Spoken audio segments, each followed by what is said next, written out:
Alright, I wanted to tell you about this other tool that I made and how it came about. You've seen this out there, it's everywhere. For measuring kerf on a board to sell it for slot sizes.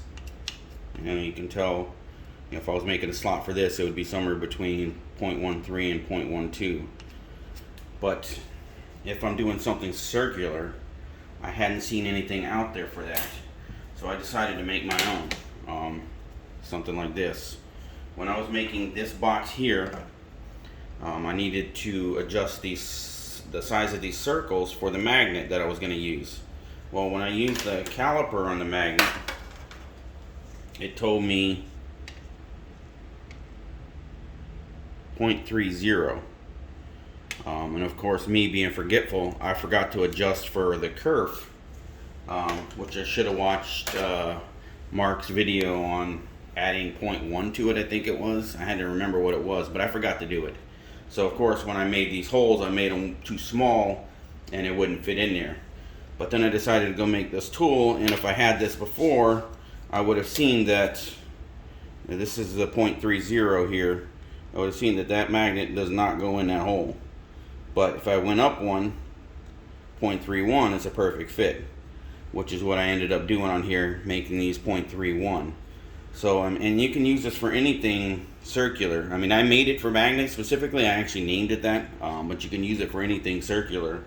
Like for example, I was making this box for my wife, and the hinges here had a circular hole in them.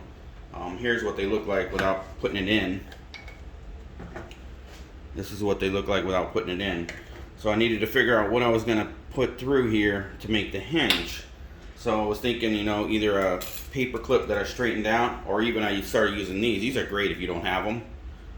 You can order these on Amazon. They're little makeup brushes with a little foam on the end. You can use this for gluing. You just dip it in the glue and you spread what you need to. But then I thought, well, I could use this end of that also. So I used this tool to figure out which one I wanted to use, and adjust the hole size for this. So I used this, and I was measuring it. This is actually the very smallest one, which is 0.07. I would have had to put on that. I ultimately ended up going with this. I put them through there, and this was, I can figure out where. That's a really tight fit, so I probably don't want that one. It ends up being 0.14, this hole here. So I cut these, I took that exact number, put that in the design software, and made the whole 0.14 all the way around. And then that's what I ended up using inside of here.